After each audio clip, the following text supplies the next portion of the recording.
Entrevista al día con Hernán Higuera.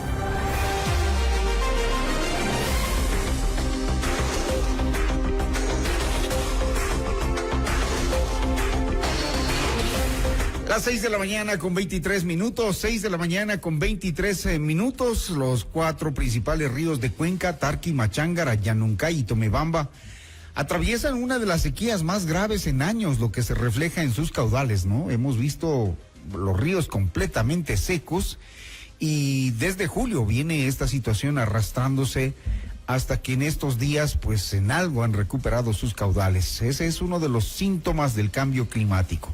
Y no solo afecta al suministro de agua potable, sino también a la generación de energía eléctrica a través del sistema único del que depende el Ecuador, la hidroelectricidad. Inti Grunenberg está con nosotros, científico y ambientalista, a quien lo saludamos. Hola Inti, buenos días. Bienvenido a Notimundo al Día. Buenos días, Hernán. Muchísimas gracias por la invitación. Bueno, analicemos este tema del que muy poco se está hablando, y es los efectos del cambio climático. Ya nosotros los estamos padeciendo. ¿Tú podrías describir qué nomás es efecto del cambio climático? Claro que sí. Bueno, empecemos un poquito tratando de graficar qué es justamente el cambio climático y por qué se produce. El cambio climático es el resultado de principalmente la emisión de gases de efecto invernadero, gases que se producen ya sea por el uso de combustibles fósiles, ya sea por procesos industriales, ya sea por generación eléctrica en países que todavía siguen usando carbón. Estos gases lo que han venido haciendo es calentando la atmósfera hasta un punto en el cual nos han llevado como civilización a algo que se conoce como el antropoceno, que es las temperaturas que estamos viviendo y que vamos a vivir no tienen históricos. Es mucho más difícil para la humanidad predecir cómo se va a comportar el clima de ahora hacia los próximos años. ¿Y por qué digo de ahora hacia los próximos años? Porque generalmente se piensa que el cambio climático es algo que va a pasar a futuro, y no es así. Ya estamos, sobre todo desde este año, los datos científicos nos dicen que hemos superado barreras de temperatura que no se esperaba que lleguemos en estos años, sino en años, por ejemplo, en el 2030. Y eso es lo que está dando como resultado justamente esa cantidad de gases de efecto invernadero, unas variaciones en el clima que para la región andina, los informes de la IPCC, del panel intergubernamental de científicos a nivel global, más de 120 académicos, con la poca evidencia que se tiene, digo esto porque se necesita hacer mucha más investigación al respecto, nos dice que los efectos que vamos a tener es sequías más prolongadas, y no solamente un tiempo de sequía como era antes, sino pueden ser hasta 2, lo vimos este año.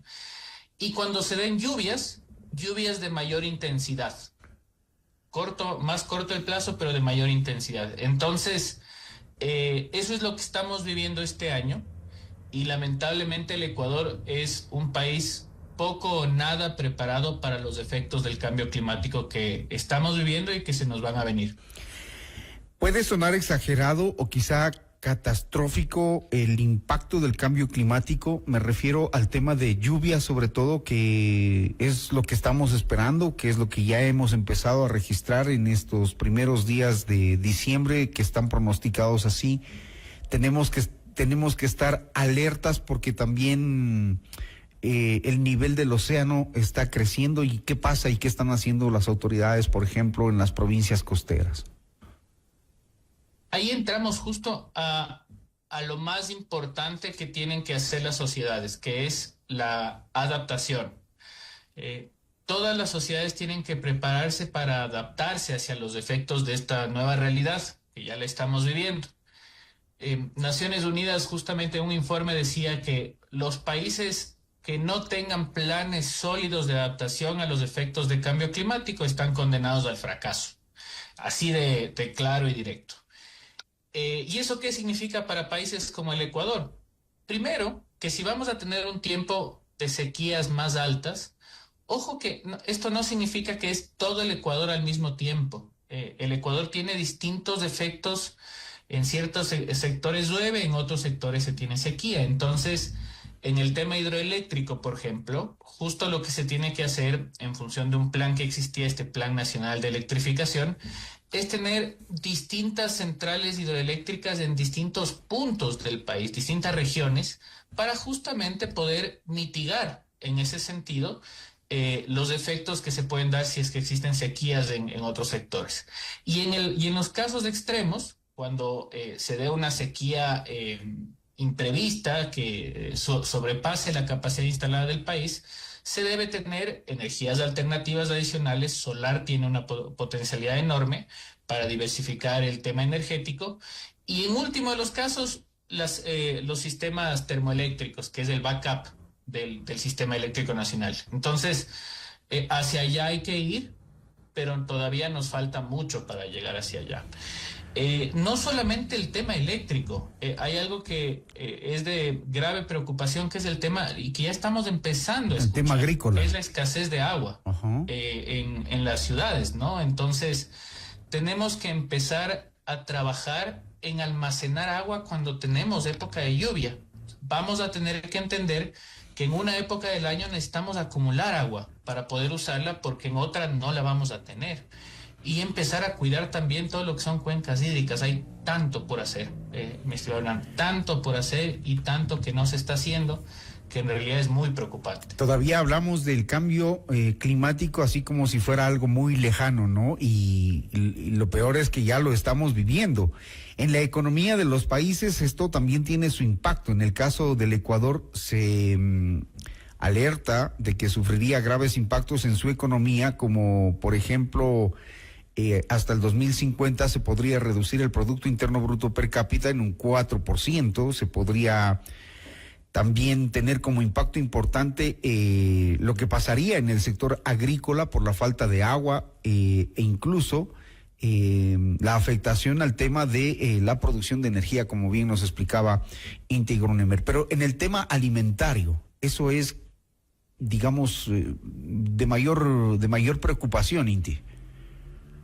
Y pongámoslo así, el Ecuador, si no se prepara y sigue como estamos, cuando no llueva, vamos a tener escasez de agua y no vamos a tener luz. Y cuando llueva, como su intensidad va a ser mayor, vamos a tener aluviones en la sierra, muertes, pérdida de tierra fértil e inundaciones en la costa. Entonces, esa es la realidad del Ecuador si no se prepara. Y cuando se da en el tema de inundaciones, que generalmente justamente afectan a todo lo que es de terrenos agrícolas, ya sea en la sierra o en la costa, son pérdidas millonarias. Y es pérdida justamente de cultivos y algo que no se habla de la capa fértil que tenemos acá en el país, que no es que es infinita. Entonces, es algo supremamente importante de empezar a tener desde redefiniciones de dónde se hace agricultura, en temas en la sierra, por ejemplo. Nos hemos acostumbrado a hacer agricultura en cualquier parte, incluso en tierras altas, reemplazando páramos. Eso reduce la cantidad de agua de los ríos. Entonces, se necesita una planificación nacional desde el naciente de los ríos hasta la costa, donde tenemos sistemas productivos, para poder entender, sabiendo que esta es una potencial realidad, que cuando llueva va a ser de mayor intensidad y que va a provocar inundaciones o aluviones, dependiendo de la región. Ya tenemos que irle preparando al país para eso. Porque adicional a los datos que tú comentas que son certeros, mi señor Hernán, sumo algo más. Ahora los inversionistas, para ir a un país, también buscan cuál es el plan de mitigación de los efectos de cambio climático.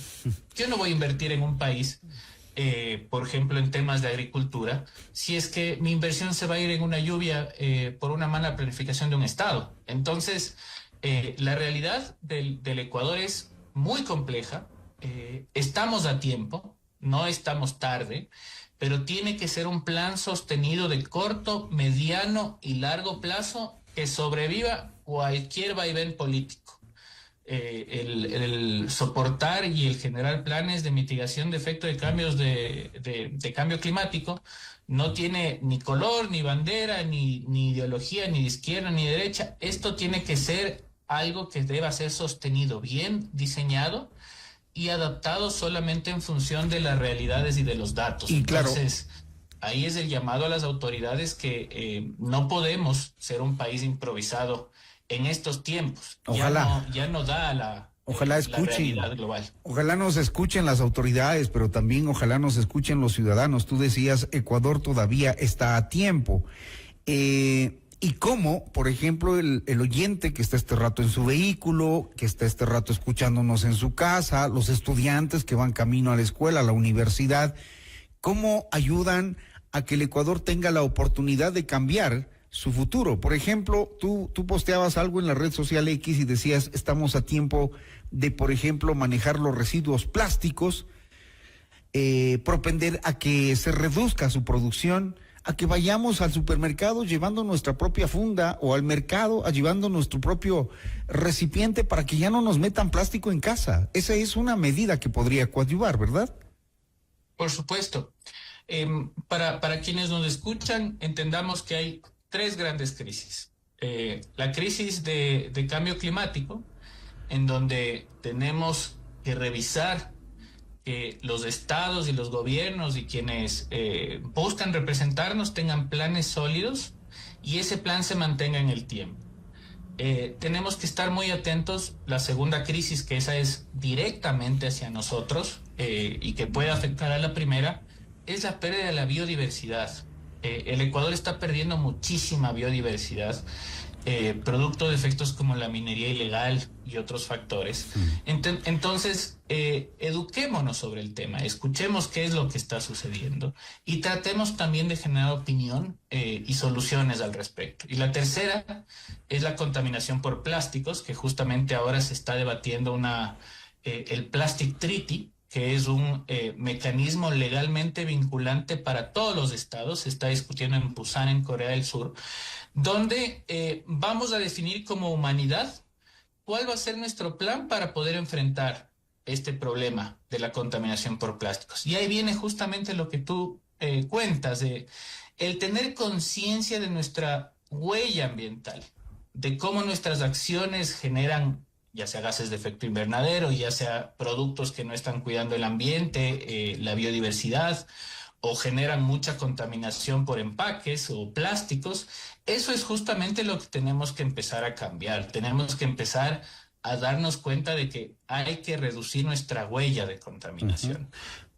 Sin eso, igual, a pesar de los planes que se hagan, va a ser muy complicado. Y sobre todo en el uso del agua. El uso del agua es algo que debe preocuparnos muchísimo, sobre todo porque el Ecuador se ha acostumbrado a tener agua en toda época del año. Claro. Y ahora va a ser diferente. Ahora vamos a tener épocas de sequía donde tal vez el agua escasee. Entonces, a prepararnos en ese sentido como sociedad, a trabajar ahora, como digo, ya la improvisación no es una opción para países como el Ecuador. Hay que empezar a trabajar organizadamente si queremos que esta sociedad sobreviva. Si no, va a ser muy complejo. Inti, muchísimas gracias por ayudarnos a evaluar lo que no estamos haciendo y lo que sí, lo poco que se está haciendo. Ecuador debe actuar con urgencia y aprovechar las oportunidades para liderar el camino hacia el futuro sostenible y próspero, porque las próximas generaciones la van a tener que pasar muy fuerte, como ya la estamos pasando nosotros con la falta de energía y de agua. Pero seguimos con las mismas costumbres de consumo, entonces hay que entender que las oportunidades vienen con las decisiones, pero las decisiones ya eran para ayer. Gracias a Inti Grunenberg, científico y ambientalista, hablando de los efectos del cambio climático en el Ecuador. Nos ha dicho que estamos a tiempo de contrarrestarlo. Gracias, Inti. Buen día. A las órdenes. Buen día. Buen día.